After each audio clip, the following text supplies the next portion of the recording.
"Hi," he said. Kathy could see him look her over, starting at her knees, slowly traveling up to her eyes where their eyes locked for a second. Reluctantly, he tore his eyes off Kathy. He turned to Rose and Lisa, nodding in greeting. The women nodded back in acknowledgement. He turned back to Kathy and said, "You look well." "Thank you," Kathy said in return. An awkward silence followed. Finally, Tom spoke. "Kathy, I need to talk to you for a few minutes. Would that be all right?" Kathy replied, "I don't know, Tom. I have to be getting home. John will be waiting for me." "I know," he said. "This will only take a few minutes. Surely you can spare 5 minutes for an old friend?" When he said old friend and not former lover or jilted husband, she knew he did not want to fight and decided to give him his 5 minutes. Tom turned to the girls and said, "I want to talk to Kathy in private. I hope you don't mind." He started walking Kathy to her car. Both Rose and Lisa followed right behind them. They both liked Tom, but at this stage, they did not know if he were capable of violence against her. After walking a few feet, he noticed that they were following along behind them. Tom turned to look at them, and a small smile crossed his face. "Okay, I guess I will have to do this in front of you." He turned to Kathy and started speaking. "Please let me finish what I have to say without interrupting me. I have to say it all, and if you say anything, I will not be able to finish, okay?" Kathy nodded. Tom began, "I know I am not a college-educated man. I don't speak well, it's my own fault. And I know that I have never been able to express my feelings openly. I suppose I did not tell you I loved you often enough, or how much you meant to me. I tried to rely on the songs and their meanings, the lyrics, to let you know how much I loved, even needed you. Obviously, I failed. Failed miserably. I loved you more than you will ever know. I was so happy with our lives together. I guess my happiness blinded me to your unhappiness. I am truly sorry I could not see it and did nothing to make it better. I want you to have this." He handed her the box. "It will be my last gift to you. Its meaning is as much for you as it is for me. If you don't respond to the song, I will not bother you again. I will never come here to your work or your new home. If I see you on the street, it will be strictly by accident, I assure you. If your car breaks down, you can bring it in for repairs." With a little smile, he said, "Of course, this time I will charge you." Kathy, remembering their first meeting, smiled. "Well, I guess that's all I wanted to say." He started to turn away, then turned back. "There's one more thing. I want to thank you. We had 3 great years together, the 3 best years of my life, actually, and I will always remember them and think of you fondly." Finally, Tom turned and spoke to Rose and Lisa. "Ladies, you showed me something today with your courage and loyalty. I am glad Kathy has friends such as you. I know you will look out for her. I am just surprised that you would think so badly of me. Did you really think I would do anything to?" Tom's voice cracked, and he took a second to recover. He continued, "Hurt her?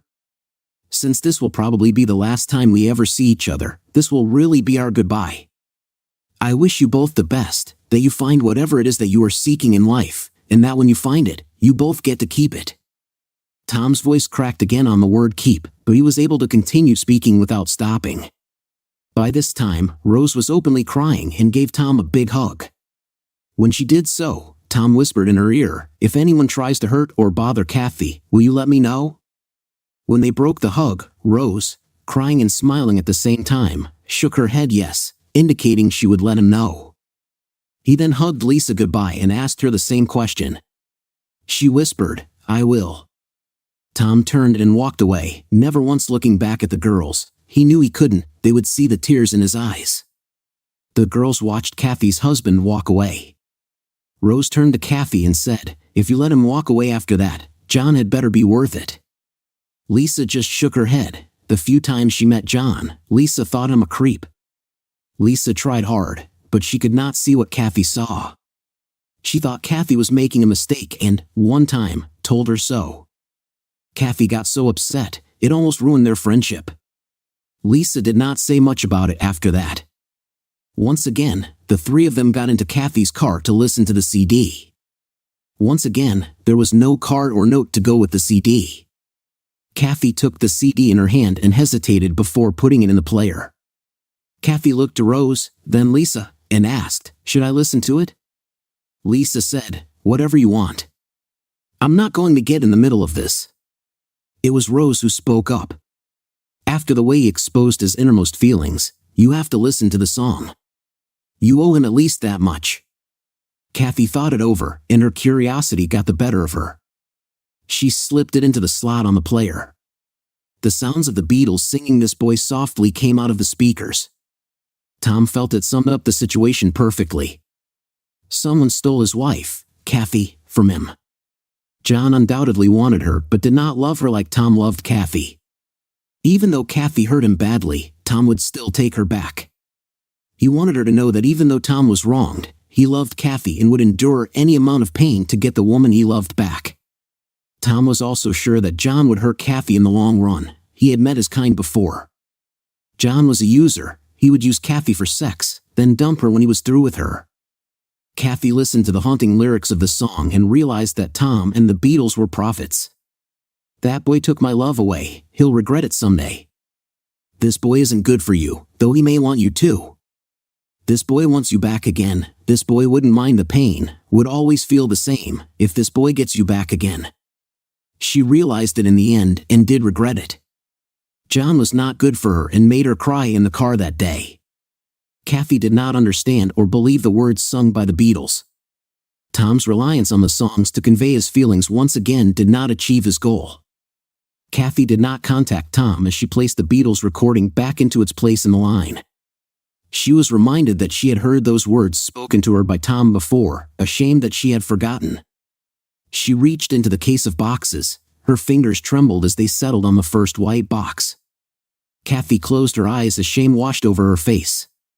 He had told her what he was doing with the very first box he gave her. She thought back to the day she received it. Kathy and Lisa were on their way to the mall on a Sunday morning. Tom was taking Kathy on a picnic that afternoon. Kathy wanted to buy some new clothes. Kathy was driving when Lisa asked her the question, "So how is it going with your mechanic, Kit?" Lisa immediately got annoyed and fired back, "He is not just a mechanic, he owns his own business. You know that." "Calm down, I was just joking with you." "So, what's going on with you two?" asked Lisa. "He loves me."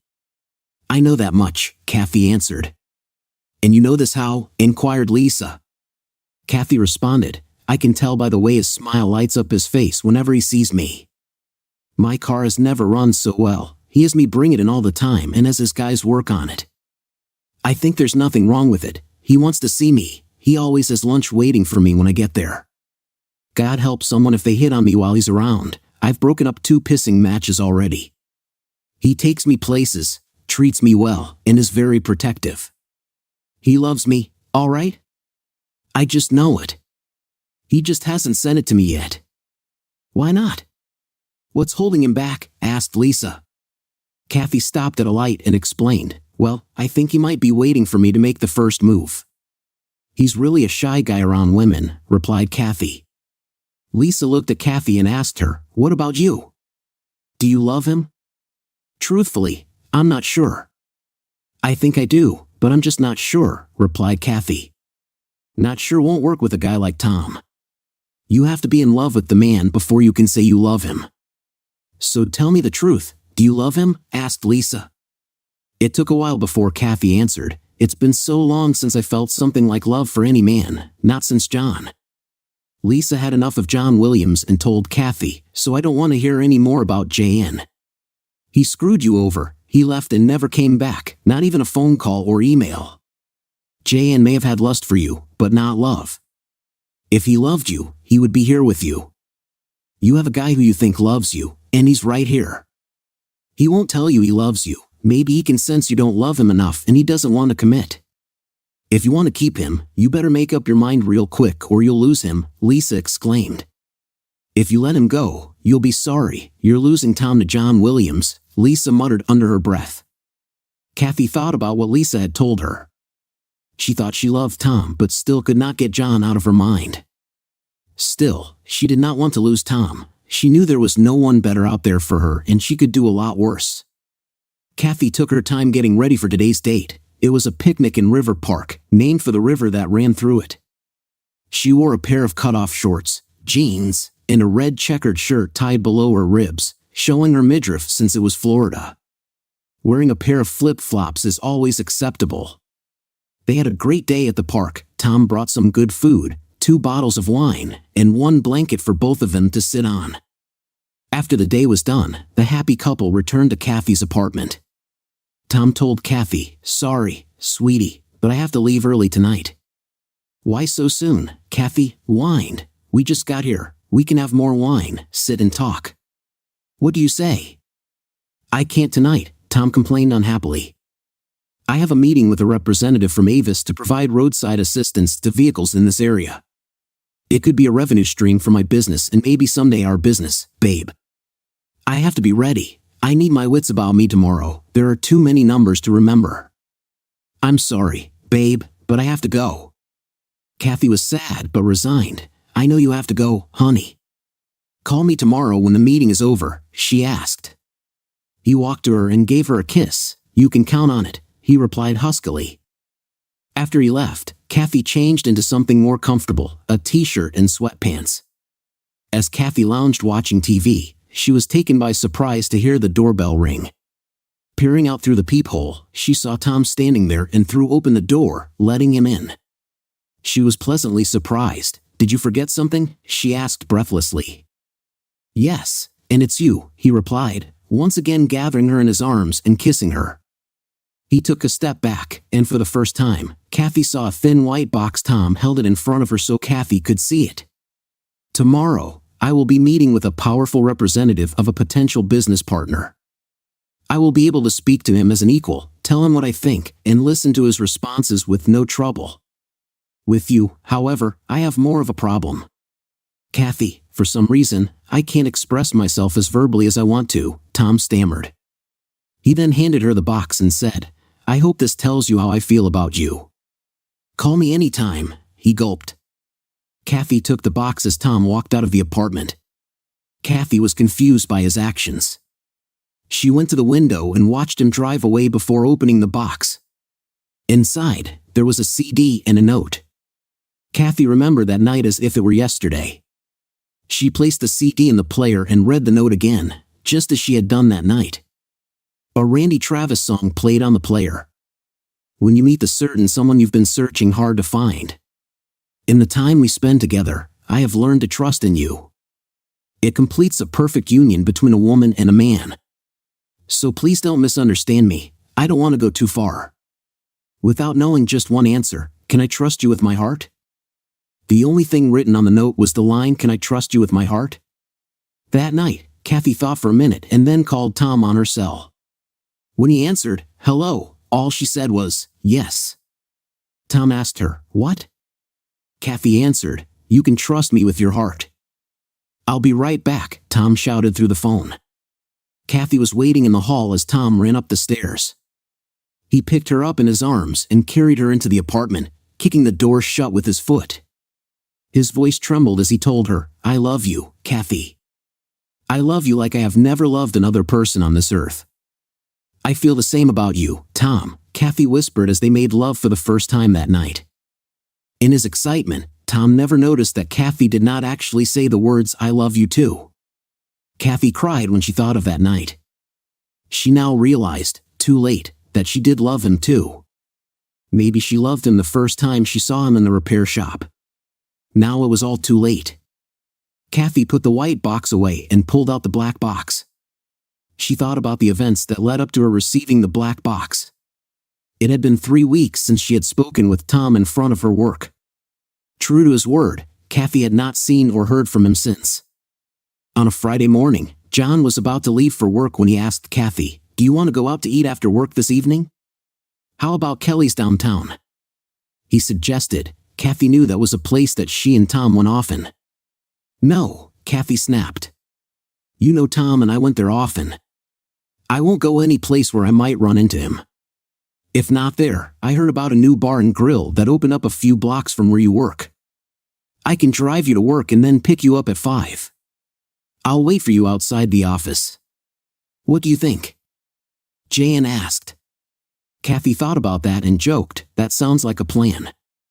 John was waiting for her and drove her to the new place called the Easton Avenue Pub, obviously named after the street it was located on. Kathy was puzzled when she saw the look of disdain on the faces of the waitress and bartender when they walked in. They sat in a booth on the rear wall in the back. The waitress came and gave them menus and water, and soon she was back to take their drink order. As the waitress was taking their order, Kathy heard the door to the pub open. She took a look to see who it was and was shocked to see her former husband walk in and take a seat at the bar. She heard him order his customary gin and tonic. She glared at John and asked him, "Did you know he would be here?" Jan gave her a smirk, replying, "No, of course not, Kay." Kathy knew right away he was lying, but she had no idea what to do. Before she could say anything else, John announced to her, "I have to go to the restroom," got up from his chair, and started to walk to the bar. He asked the bartender where the restroom was, and the bartender pointed to the large sign that clearly said restrooms. John then said, "Hey, buddy, I did not see you sitting there." Kathy knew that was a lie also. She had pointed Tom out to him. Tom just looked at him and turned back to his drink and took a sip. John walked to where Tom was sitting and put his hand on the back of Tom's chair and smirked, "Don't feel so bad. She picked the best man and it wasn't you." Tom looked at him as John looked at Kathy with a large smile on his face. Tom looked over his shoulder and saw Kathy sitting there watching. Tom turned back to John and said, "Yeah, she picked you." John laughed, patted Tom on the back, and said, "That's right, she picked me, not you," and walked off to the restroom. Kathy was horrified at what she had just witnessed. She knew Tom did not deserve that. She could not tear her eyes away from her former husband. He put the drink to his lips and finished it in one gulp. He went to pay, and the bartender said it was on the house. Tom got off his chair and walked directly to Kathy. "That was low, Kathy. Even for you. Did you get a kick out of seeing me humiliated? I told you I would never bother you again, and I haven't. Now I get this? You two were made for each other," he told Kathy with a look of disgust. Kathy told Tom, "I knew nothing about this. You have to believe me. I did not know you would be here or that he would do this. After what you did to me, why would I believe you now? I don't trust you." "I don't like him," Tom snapped. John walked up to the table and sneered, "Are you still here?" Tom turned to John and just stared at him. She could see her soon-to-be ex-husband's hand curl up into a fist. Kathy's mind wandered back to a time when they were a happily married couple. Kathy and Tom were play fighting one night, and she hit him with her fist. He stopped her and told her not to tuck her thumb inside her fingers. He explained that her thumb could break if she hit anyone hard. She watched as his thumb curled under his fist between the first and second knuckles of his left hand, just the way he taught her to. They stood there toe-to-toe, and Kathy thought she saw fear in John's eyes. The waitress walked over with Kathy's Cosmo and John's beer and said, "This isn't the place for this." Tom, without taking his eyes off John, said, "Amanda, you are probably right." Tom backed away from John, not turning until he got a safe distance, then turned and walked out of the pub. She did not know it then, but he walked out of her life that night as well. John followed Tom to the entrance and watched him leave. Amanda put the drinks on the table and said to her with disdain dripping from her voice, "So, you dumped Tom for that? Do you know this is the third time he has done that to Tom?" She walked away shaking her head. When John came back to the table, he was noticeably upset. "What did he talk to you about?" he demanded. Kathy was furious, but before she could say anything to John, a man walked up to the table. "I don't know if you remember me, but I was at your wedding to Tom," Kathy replied. "I'm sorry, but I do not remember you. I am Tom's friend, Paul. I was there with my wife, Phyllis. I gave Tom something during the meal," Kathy remembered. "He, along with two other friends of Tom's, came up to the des we were eating the fruit salad and put their cherries in Tom's cup saying, at least now he would have a cherry tonight. Everyone had a good laugh at Tom's expense." Kathy laughed. "I remember the cherries. How are you, Paul?" Then he turned to John and said, "I am the owner of this establishment. Tonight's meal is on the house. When you are finished with your meal, I want you to leave immediately. Neither one of you are welcome back." Kathy's face turned a deep crimson with embarrassment. John just laughed. Paul continued, "I have a word of warning for you," looking directly at John. "Tom would not do anything to cause trouble in my place. However, if you should see you again any place else, you should run the other way. He will not be so charitable again." John sneered and commented, "I am not afraid of him. Don't say you weren't warned." Paul replied and started to walk away, then turned, smiled, and said, "I just hope I am there to see it." Kathy ate her food in silence. She was furious with John. She knew this was a setup to humiliate Tom. The food was delicious. She was sad she could not come back here again. She remembered talking to Paul and his wife. She liked them immediately. She would have liked to reconnect with him after John's stunt. She knew that could not happen. To make matters worse, he did not leave a tip that night. Kathy and John had their first serious fight. John was just being John. He was mad. He could not understand why she would side with that wimp. John was just making sure her ex-husband knew who Kathy belonged to. He was staking his claim. He was telling Tom to stay away. Even though he was having doubts, he could keep him away. At this point, Kathy was convinced John could not. Not if Tom wanted to. With a mixture of sadness and relief, she no longer thought he was interested. The sadness was the knowledge that part of her life was definitely over, relief that there would be no violence. As she remembered, tears fell from her eyes. The pain he felt, she was feeling now. Her memories were becoming very painful for her. Somehow, she felt she had to continue going through the boxes until she hit the last red box. 1 week later, Kathy was at work when she heard the door to the agency open. Kathy looked up to see who it was, and to her shock, it was Tom's cousin Janice, the one she had told that she loved Tom and would never hurt him. Janice looked very professional in a gray pinstriped business suit skirt with a jacket and a white shirt. She strolled up to Kathy with a pissed-off look on her face, carrying an attaché case in her left hand. "You don't keep your promises very well, do you, Kathy?" she hissed. "I am sorry, Janice. I didn't mean for this to happen, it just did," Kathy explained. Janice looked at the nameplate on her desk and picked it up. "Is this you? Are you still Kathy Holden?" Kathy replied, "Yes, I am." "Good," said Janice. She put her attaché case on her desk and pulled out a white folder and threw it on her desk. "You have been served," Janice said with obvious disdain. Then she pulled out the black box, and as she threw it on top of the folder, she said in a loud voice, "You stupid, cheating 304. You hurt him bad. He's way too good for you, you know that, don't you? His heart is broken. Don't you worry, he'll find someone else to mend his heart. I know one day you will be dragging your sorry ass back to him. He would probably take you back too. That's why I hope you will already have found someone else to take your place. Oh, by the way, you should listen to the CD. I did. It's beautiful. My cousin was always too good for you." Janice yelled. Janice turned to walk away when Kathy heard someone yell, "Wait." She saw Grace get up and walk to Janice. Grace stood with her back to Kathy, facing Janice.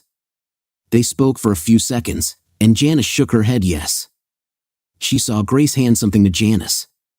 Janice looked at Kathy as a smile came over her face. She turned back to Grace, smiled again, and shook her head yes again. Janice turned to walk out the door, and Kathy could hear her laughing. Grace walked back to her desk, and Kathy thought she could see a smile on her face also. Kathy opened the box and took out the CD.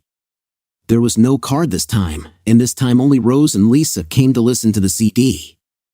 Lisa asked, "Do you want to play it now or wait until after work in the car?"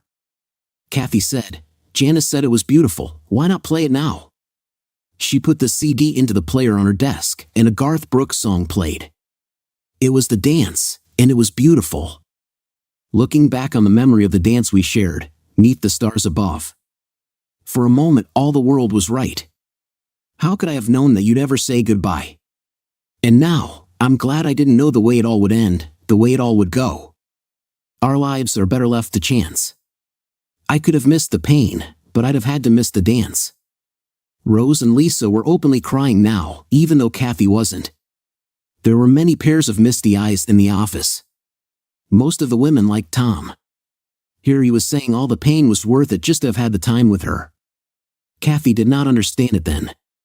Kathy understood exactly what he was saying with the song this time. It hurt to go through it, but the pain was worth what he had. Why couldn't she see it when it all happened? Kathy put the CD back into its box and placed it into the case. She would only see Tom one more time. It was after the divorce was final. She took the papers to her lawyer. It was a 50-50 split on everything except his business. Tom would not give her any of his business. She did not care. She was going to be a doctor's wife. Let him keep his business. She signed the papers. John and Kathy were married 1 month after the 6-month waiting period was over. John's practice was doing well. Jan had hired 2 nurses, a receptionist, and a biller. Kathy and John had sold the apartment and purchased a nice home in the same neighborhood as Tom's Kensington Street home, just a few blocks away. As John's practice grew, he started to work some late nights. Kathy was not happy, but she realized his patients came first after all. As John told her, "I took the Hippocratic oath. I have patients to treat," plus he chuckled, they paid the bills. One Friday night, John's receptionist called to tell Kathy that the doctor was running late and had more patients to see before he could leave for the night. Kathy was disappointed. She had made chicken cacciatore with spaghetti for John's dinner that night. She decided to be the good wife like the TV show and pack his dinner and bring it to the office so he could have something good to eat. She drove to the office and was surprised to see only 2 cars in the parking lot. One was John's, and she did not recognize the other one. She got out of her car, took the cacciatore, and went to the door of the office and tried to open it. To her surprise, the door was locked. No problem, after all, she had her own key. She dribbled the food in one hand as she dug into her purse to feel for her keys.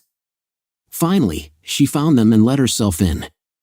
And as she was about to call out, she heard noises from one of the examination rooms that made her heart drop. What she heard was not doctor-patient conversation, it was the sounds of 2 people making love. She turned the knob on the door and pushed it open. Kathy could not believe the scene in the room. An older, obviously bleached blonde woman was lying on the examination table. John was naked and standing at the end of the table, his hips moving back and forth, obviously having sex with that woman. Neither of them had heard her come in. Kathy screamed, "What is going on here?" With that, she threw the cacciatore at the copulating couple. The food flew all over both of them, the chicken fell between the woman's naked body and the spaghetti and sauce was on both of them. Kathy slammed the door shut and ran from the office, started her car, and started laughing at the spectacle of John and his new bimbo covered in sauce.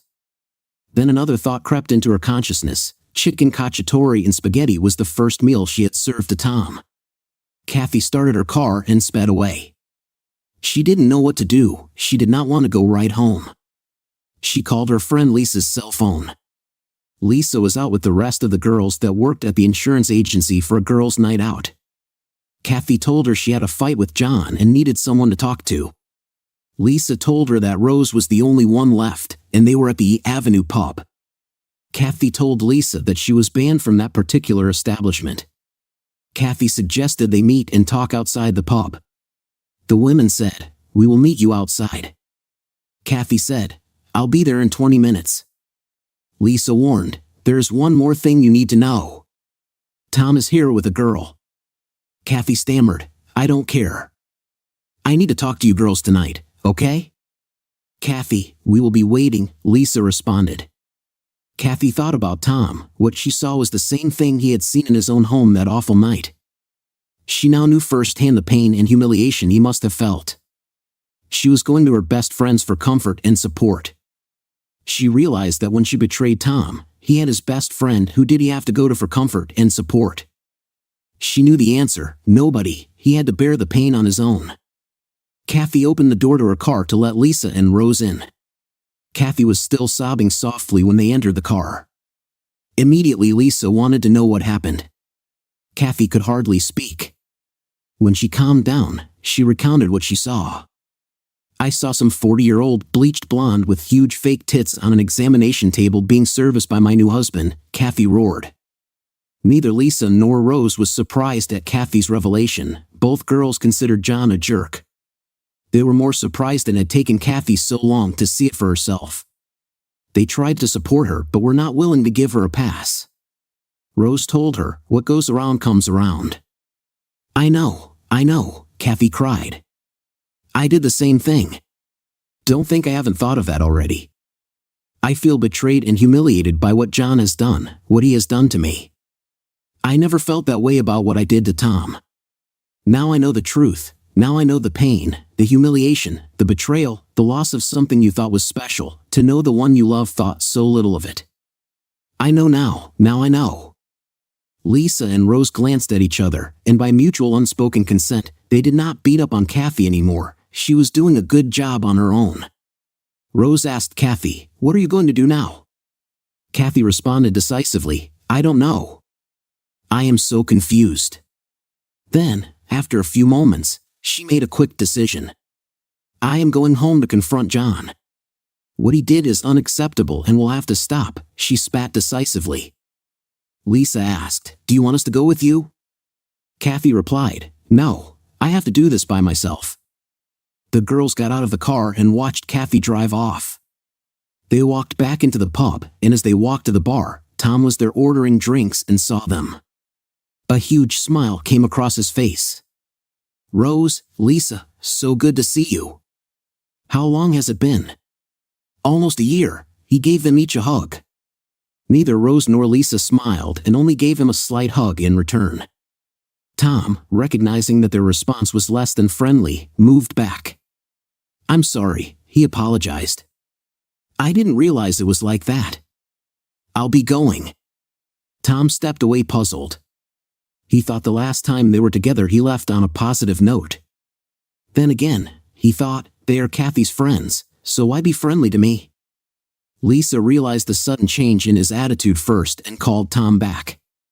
"Wait, it is not what you think. Please, come back.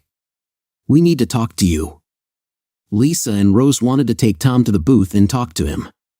First, he said he would have to clear that with his dinner companion. He walked to his date and spoke with her. She looked over at Lisa and Rose and spoke briefly with him again. Finally, she smiled at him and shook her head yes. Tom walked back to Lisa and Rose's table and sat down. "What is this all about? Why are you guys giving me the cold shoulder?" he asked, confused.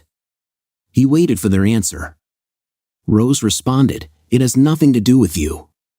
We just received bad news tonight." "My God, I never thought of that. Is there anything I can do to help?" Tom inquired. Lisa responded, "There probably is, but I don't think you would want to." "What? What are you talking about?" Tom asked. Tom had been leaning forward, his arms on the table, fully involved.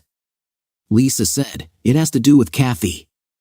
Tom pushed back from the table to the back of the seat as if he had just heard the rattle of a rattlesnake. His manner changed instantly. "What does she have to do with this?" Tom asked warily. "She just caught John cheating tonight," Lisa blurted. His face said it all. First it went totally blank, then a small smile grew into a huge smile, and finally an outright belly laugh. When he finished laughing, he leaned forward with his head down, shaking it back and forth, and said, Karma is A." Then he looked at the women and asked, still chuckling, "Why are you telling me this? What does it have to do with me?" "Nothing," Rose said. "We just wanted you to know why we were down tonight."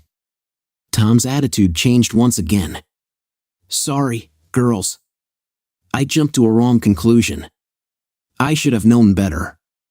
"So, where is she now?" he asked. Lisa replied, "She went home to confront him." "That is definitely not a good idea. John's a coward, but he won't hesitate to hurt a defenseless woman if he becomes angry," Tom stated. Anger flashed in Rose's eyes. "If he's the coward, why didn't you fight for her when you had the chance?" she asked smugly. Tom once again sat back in his seat, but without the revolt this time. Finally, he leaned back into the girls with a profound sadness on his face. I asked her if she loved him. She told me she did. She told me she did not love me anymore. What was there left to fight for? If I beat him up, would that make her love me once more? No, she would have hated me. So, where was the sense? I was in a lose-lose situation. She still would not love me, and I could go to jail. Do you understand my reasoning now, Rose? Tom asked. Rose nodded her head. Yes, now ashamed I even asked the question, Lisa asked. So what are you going to do? Tom was unmoved. I'm not doing a damn thing. She is no longer my problem, he remarked. You can't mean that. You loved her once, reminded Lisa. That was a long time ago. Things and people change, Tom countered. Rose spoke up. Now I know you, Tom. I have known you for 5 years now. I have spoken to Paul about you. Surprised? Don't be. You are highly thought of here. I have overheard stories told about you by your friends here in this bar. You have lots of friends, don't you? Even when you had a falling out with one of them, if they needed something, you still helped out. Kathy was your best friend, even though she hurt you badly. You would still not desert her. Maybe it was the way you were brought up or maybe your military background, but you don't let people down. You don't change, Tom Holden. Not you, Rose responded. Rose held Tom's eyes while she spoke. Now he held her eyes as he spoke. Rose, this is a family matter. This is something that should be settled in the courts. Frankly, this is a problem that I have no way of helping. Somehow, I feel that this is her just reward, chickens coming home to roost, if you get my drift. If she ever really needs me in a way I can be of help, you can count on me to do my part. What I said to both of you that day in the parking lot still stands. If anyone hurts her or tries to hurt her, I expect for you to let me know. This does not fall into that category. He hurt her, but no less than she hurt me. Bottom line, ladies, I will not get involved in her family dispute. Maybe they will be able to get past this. Maybe she will fight for this marriage, unlike what she did to me. Maybe he will realize his mistake and not do it again. Maybe she will forgive him. I don't know, but it is not my place to butt in here, not now, Tom insisted.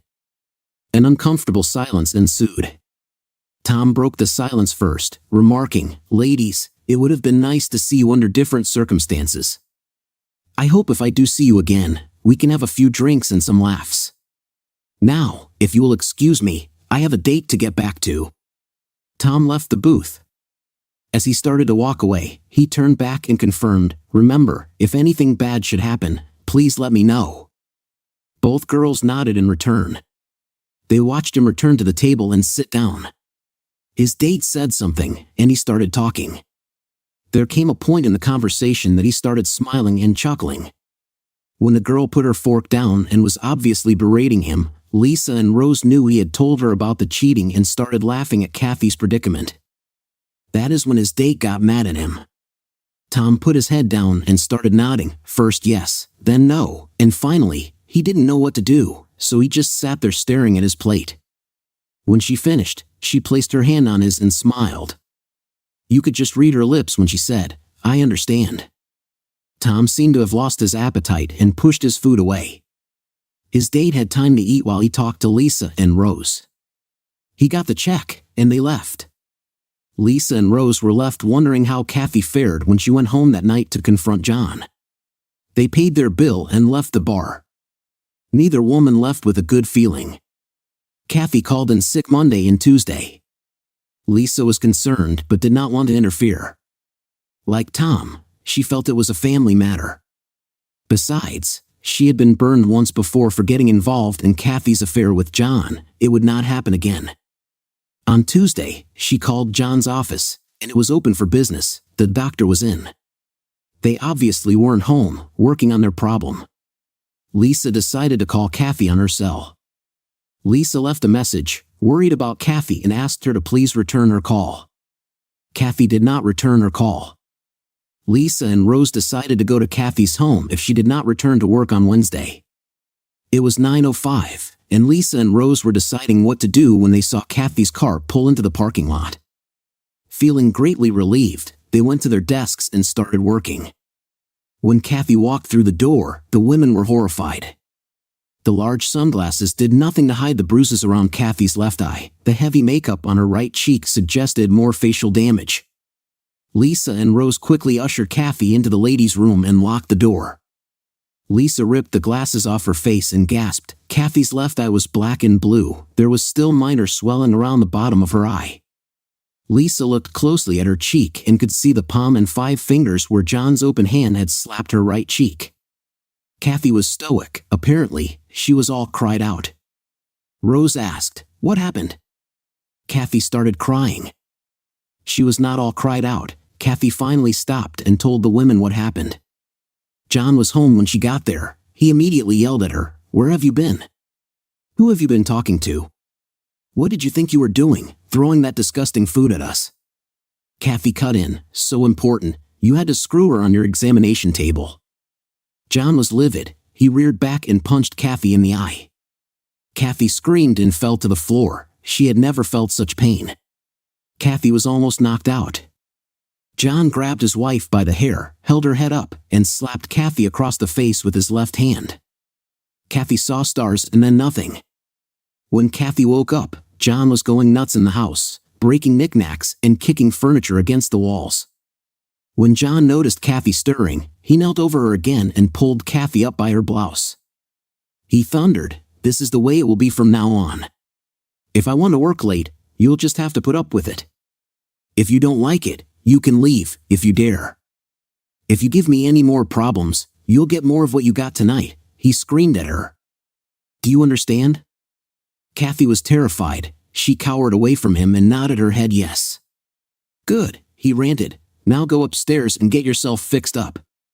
Kathy went to the bathroom and splashed cold water on her face. Taking a good look in the mirror, her eye and right cheek were already swelling. Going into the kitchen, Kathy took some frozen peas out of the freezer, retreating upstairs to lie down. She placed them on her swollen face. The next morning, Kathy woke up still in the same clothes she had worn the day before. The peas had thawed out and were under her head. Kathy went to her bathroom and was surprised to see her whole face was swollen. She spent the whole day with something cold on her face to bring down the swelling. John was nowhere to be found. Kathy was relieved. She did not want to see him anyway.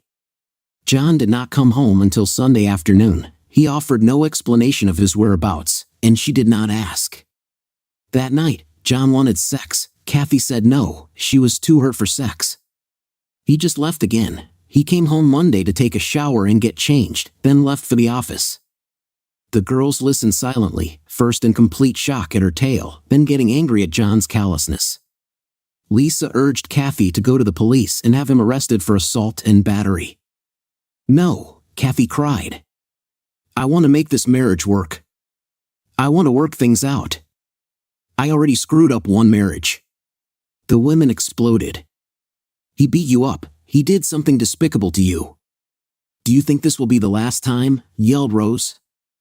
"I know," replied Kathy. "I just can't give up so quickly," Lisa fumed. "I don't know what to do." She gave up and walked away. Rose followed suit, but not before she quickly took a photo with her cell phone. She knew exactly what she was going to do. Rose left work half an hour early. She drove directly to Tom's shop, parked her car in front of one of the open bays, and walked towards the bay door. Tom was working on a 1964 Jaguar XAY. When he looked up and saw Rose pull into the lot in front of bay number 2, he picked up a rag to clean his hands and smiled as Rose got out of her car. At first, Rose didn't see him in the shadows of the shop at this hour of the day. As he emerged from the shadows, she took in the handsome man walking towards her. She was always impressed with his muscular body. As Tom walked confidently towards her with a big smile on his face, Rose thought Kathy was out of her mind to give that up. Even the act of cleaning his hands with that white rag seemed sexy. "Good to see you, Rose." "Having car trouble?" he asked. "No, nothing like that. I need to speak with you in private, if that would be okay," she said. He looked at her puzzled for a second and said, "Sure, come into the office." Rose followed him to the office where he sat behind a small, cluttered desk and indicated that she should sit in the chair opposite him. They sat in silence for a while, waiting for her to begin the conversation. Rose wasn't sure how to start, and she finally blurted out, "Kathy is having problems with John." The neutral look on his face changed to anger, then disdain. "Any problems in her relationship with that a-hole are no longer my problems. Good riddance to that 3. He couldn't complete the sentence, even if he felt she was a 304. He couldn't talk about Kathy like that. Wearily, Tom began, "Rose, I just don't care if they have problems. What does it have to do with me? Do you remember the day you met us outside work?" she asked. "When you gave her the box with the Beatles song inside it?" "Yeah, I remember." "It didn't work, did it?" "Nothing seemed to work, not even a phone call from that witch. She ripped my heart out." "So now what? I'm supposed to care what happens to her?" "She didn't care about me, did she?" Tom ran. Rose was taken aback by his outburst. Maybe she was wrong. He might think this was what she deserved, getting beaten up by her lover. Had the love he had for her turned to hate? Would he even care anymore? She plunged ahead. "It's more than that." She pulled out her phone and scrolled to the picture she took this morning. She handed the phone to him. She tried to read his face, but there was no emotion, no inkling of what was going on behind the mask on his face. "Did you take this?" he inquired.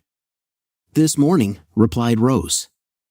He looked at it for a few more seconds and handed it back to Rose. "That's too bad." "What do you want from me?" he asked. Rose was shocked by his lack of concern. "Aren't you going to do something? What about what you said to Lisa and me? You said, tell you if somebody tries to hurt her. She has been hurt." "Was that just so much?" she yelled. "Call the cops, Rose. It looks like assault and battery to me." Rose was incensed. "That's it? That's all you have to say?" Tom responded. "What do you want me to say? Do you expect me to protect her virtue? She has no virtue. She had her affair, she broke her vows. She didn't care about me, she didn't care about my pain. Give me a good reason why I should care about her pain. Just give me one reason, Rose. Just one good reason," begged Tom. She looked into his eyes. She could see the pain in them. "Because you love her. I can see it on your face." "Isn't that a good reason?" Rose stated. "Sorry, Rose, you're wrong. I loved her once. Back then, but not now. The feeling I have for her is definitely not love. Not anymore.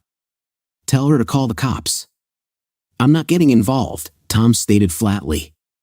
Rose looked long and hard at him. Finally, shaking her head, she stood to leave. As she walked out the office door, Rose turned and spoke to him. "You surprised me today.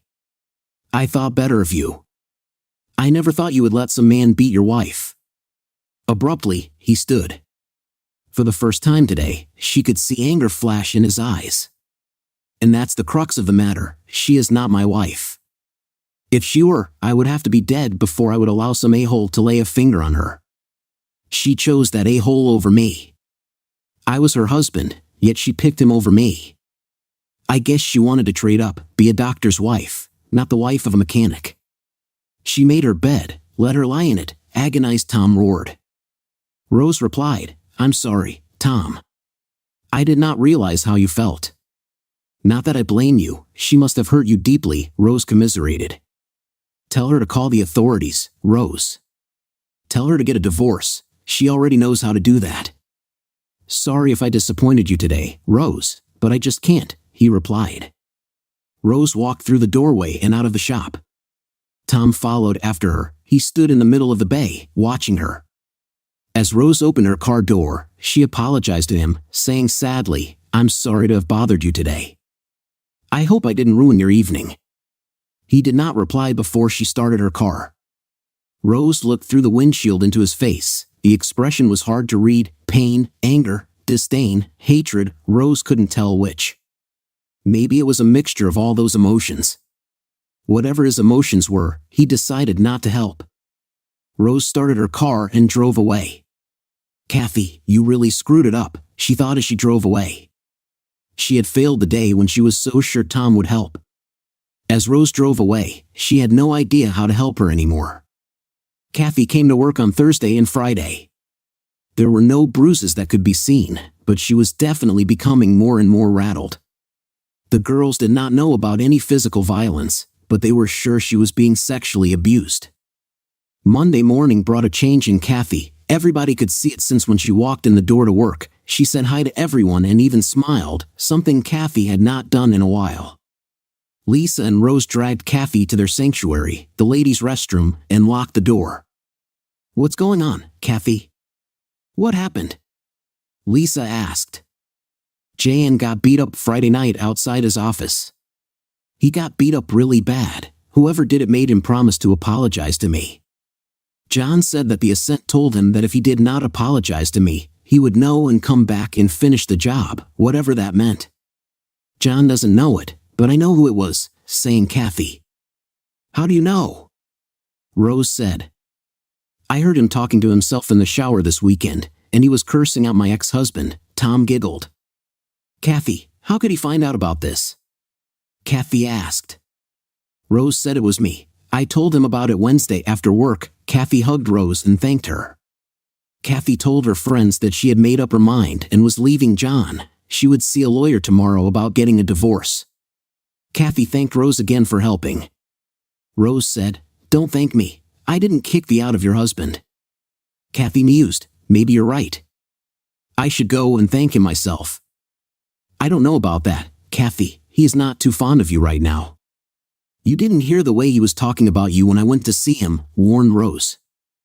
"I know, Rose. After what I did, he probably hates me, but I still need to thank him in person. That's the least I can do," asserted Kathy. Both women agreed. Lisa walked in the Easton Avenue pub first, followed by Rose, with Kathy bringing up the rear. They sat at a table only a few feet away from him. Tom was sitting at the bar, immersed in thought while drinking his second gin and tonic. He never noticed them come in. Lisa gestured for Kathy to get on with it. A nervous Kathy trembled slightly and walked to her former husband. She sat on the empty seat next to him and saw the bandaged and swollen right hand. She could see that his left hand had scratches on it but was not hurt badly enough to not pick up his drink with it. He still had not realized that someone was sitting on his right. His mind must have been somewhere else that night. Kathy reached out and placed her hand tenderly over his bandaged hand and said, "It must be very painful." His head never moved, but his eyes moved to his right, and he could see her. "It is not too bad. It will be better in a few weeks." "What do you want, Kathy?" he asked in a not too friendly tone of voice. "Please," implored Kathy. "I just want to talk, not fight. Is that okay?" He nodded his head. Kathy noticed that he had not removed her hand from his bandage. One, he did not because he actually still craved her touch, no matter how it hurt him. Kathy began. "I want to thank you for what you did on Friday. I know it was you. After all I did, you still helped me when I needed someone. I felt I had to come to thank you in person. I owe you that." She looked at his handsome profile, unblemished from the beating he gave to Jan. Kathy put her hand on his chin and turned it to her, saying, "Can't you even look at me?" His face was clear and unmarked. "He wasn't able to hurt you at all, was he, Kathy?" she asked. "He thought you were a coward, but you knew that, didn't you?" "I was worried about you. I guess I shouldn't have been. I guess he was wrong about me," Tom said with a sad smile. Tom wrenched his head out of her grasp and turned back, lifting his drink to his lips and taking a swallow of the clear liquid. "I am leaving him, Tom," Kathy confided. "I will be moving in with Lisa until I get a place of my own. I will be getting a divorce from Jan. I want to start seeing you again, if you will let me. I realized that what I did was stupid. I finally found out who my real love is, and it is you. I want desperately to recover what we had. I want you back, if you will have me." He finally turned to face Kathy, pulling his bandaged hand out from under hers as he moved. "You wanted to thank me," he replied angrily. "It really wasn't necessary. I would have done the same thing if I saw a man beating a stray dog on the street. You were worried? Not likely. Were you worried that morning when you left me alone in the house to go with the a-hole? Did you care about my pain, what I was going through? No, you only care about yourself. Why do you care now? You got what you wanted. But I get it. Why be stuck with an ordinary auto mechanic when you could be a doctor's wife, isn't that it? So, you used me, didn't you? All of you. You got what you wanted from me. What did I get? I get more pain. My hands hurt like hell. My girlfriend is mad enough to dump me for helping you. I might still go to jail for my actions. Tomorrow you will have another long-lost lover in your bed keeping you company. The only company I will have is my pain. Why don't you go, all three of you? Leave me alone. Kathy had been shaking her head no during his verbal onslaught. Looking directly into her eyes, he said, just go. Kathy's face paled under his onslaught. She had not realized how much pain he was in. The pain was easy to see in his eyes. It was written all over his face. Before the abuse she received from JN, she never thought too much about what he went through. Now she finally understood. John had done the same thing to her as she had done to Tom. Now she understood the pain, the betrayal, and the humiliation. Yes, now she knew. But what to do now? Kathy started to speak, but he silenced her with a wave from his bandaged hand. If you won't leave, then I will, he spat. He quickly slipped off the bar stool and was off in a flash, giving Rose and Lisa a disapproving look as he walked by and out the door. Kathy was visibly shaken. She looked at the women with a bewildered expression on her face. Go after him, Kathy, Lisa implored. The women ran out the door, only to see Tom drive off in his pickup truck. They went to Lisa's place to discuss what happened that night. None of them were happy with the way things had played out. Kathy took out the last of the blue boxes. She opened it. There was no note inside. She slipped it into the player and listened as Randy Travis started singing I Told You So. As she listened to the song, she remembered it was a Wednesday evening. Lisa and Kathy stopped by the mailbox to bring in the mail. One of the items inside was a small package addressed to Kathy. From the handwriting, Kathy immediately knew what it was and who it was from, even though it had no return address. Kathy tore the brown wrapping paper off to reveal another blue box. Nothing was said as they walked to Lisa's apartment. Each woman was lost in her own thoughts, wondering what was inside the box. Inside the apartment, Lisa asked Kathy, "Are you going to listen to the CD?" Kathy shook her head yes. She could not speak without crying. Lisa took the CD and put it in her player. Randy Travis's voice filled the room. Suppose I called you up tonight and told you that I loved you. And suppose I said I want to come back home. And suppose I cried and said I think I finally learned my lesson. And I'm tired of spending all my time alone. If I told you that I realized you're all I ever wanted. And it's killing me to be so far away. Would you tell me that you loved me too? And would we cry together? Or would you simply laugh at me and say I told you so? Oh, I told you so. I told you someday you'd come crawling back and asking me to take you in. I told you so. But you had to go. Now I found somebody new and you will never break my heart in two again. Kathy's heart broke again, as it did that night in Lisa's apartment. Tom made it clear to her that he was done with her. He would never allow her back into his life again. For the first time in a long time, Kathy broke down into a full-blown crying fit. She let it all out. All her grief came flooding out. Oh, how she missed her former husband. She knew she had been a fool to give up what she had, just as Lisa told her when this first happened. She cursed her stupidity. Kathy quit her job at the insurance company soon after. She received the box in the mail from Tom. She took a position as a front desk receptionist at a local doctor's office. The pay was not as good, but she did not have to suffer through the disgusted looks and constant whispering of her co-workers. Kathy stayed with Lisa for 3 months. She rented a small condo from an elderly patient she met at the doctor's office. Her divorce from JN was moving through the court system. She started receiving support payments from John through the court. This money, combined with her new job, was enough to pay the rent on her new place. Kathy was not idle in her quest to regain her life with Tom.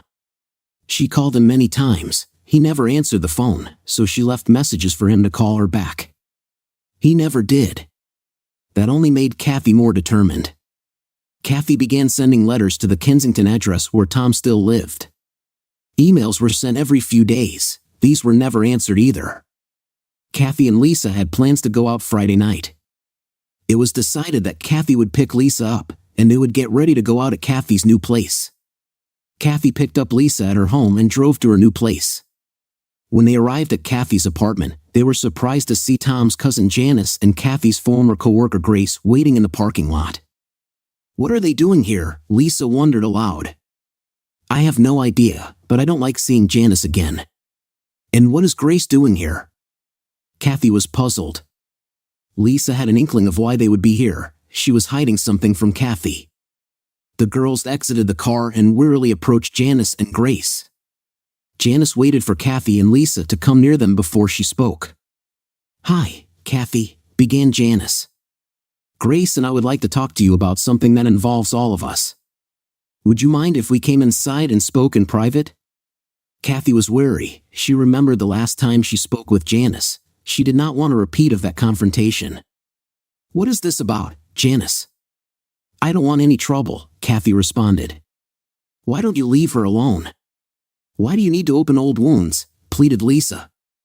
Grace looked at Lisa and Kathy with sympathetic eyes before responding. "I would, Lisa. However, I think Kathy needs to know about this."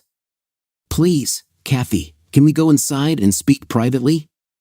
Grace asked. Now thoroughly confused, Kathy looked at Lisa for some type of direction. Lisa nodded at Kathy, as if saying, "Let's go inside and talk with Janice and Grace." Kathy responded, "Let's go inside." Once inside Kathy's small condo, the girls made some small talk, complimenting Kathy on her decorating. Settling down around the kitchen table, Grace finally got around to why she and Janice were there. Grace began, "Kathy, there is something I need to tell you, and it's not going to be something you want to hear. I know you have been sending letters and emails to Tom. I know about the telephone calls too. What business is it of yours if I try to communicate with him? This is still a free country. If I want to call him, I will. He has never told me not to. If he did, I would stop," Kathy retorted. "He does want you to stop. He's too polite to tell you himself. He's afraid you won't take it well," Grace informed Kathy. "Kathy," Janice interrupted, "please just listen to us. We don't want to make this harder on you. We know you don't know this. Tom and Grace are getting married next Saturday." Kathy was shocked. Janice could see her eyes tear up. "If you wanted to speak, it seems she was unable to," Kathy said. "Please don't call, email, or send letters to Tom. I am a jealous woman, and I will not look kindly upon another woman trying to contact my new husband. It's too bad you never knew the real meaning of a gift. It's lucky for me, though. I realized what it was the first time I heard when I fall in love on your CD player that day in the office," added Grace. Janice reached into her bag and took out a thin red box and handed it to Kathy. There was no malice in Janice's voice as she told Kathy, "Listen to the CD inside the box. I am truly sorry it came to this. We want you to know we did not come here to hurt you, but you needed to know." Kathy turned to Lisa as Janice and Grace left the condo and asked, "Did you know about this?" "Yes," Lisa replied guiltily. "I didn't know how to tell you. Grace told us a few weeks ago. I knew you were trying to get back with Tom. I knew it would hurt. I couldn't tell you. I knew it would hurt you too much." Kathy slid the CD into the slot on her player. She took another sip of wine and looked at the clock. It was 2:30 p.m. It had taken only an hour and a half for her to relive the journey with her former husband. She looked at the red box sitting at the end of the row of boxes. She picked up the box, took out the CD, and slipped it into the player, just like she did the week prior. The Chantels started singing their 1961 hit, "Foolish Little Girl." "Foolish little girl, you broke his heart and made him cry. And he's been blue since then. Now he's found somebody new. And you want him back again. Foolish little girl, fickle little girl. You didn't want him when he wanted you. He's found another love. It's her he's dreaming of. And there's not a single thing that you can do. Kathy realized that Janice was right. There was nothing she could do about the mess she had made of her life. She needed to stop trying to regain what she had lost. It was her fault, of course.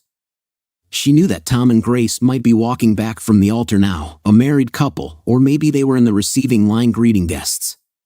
Whatever they were doing, she would not be thought of or missed. As she remembered, she finally realized what the gift truly was. It was something she had thrown away so casually, while Grace had understood it when she first heard "When I Fall in Love" that day in the office. She was sad it had taken her so long to understand. She finally understood it was the most special of gifts, something she longed for. Now, the gift was his love.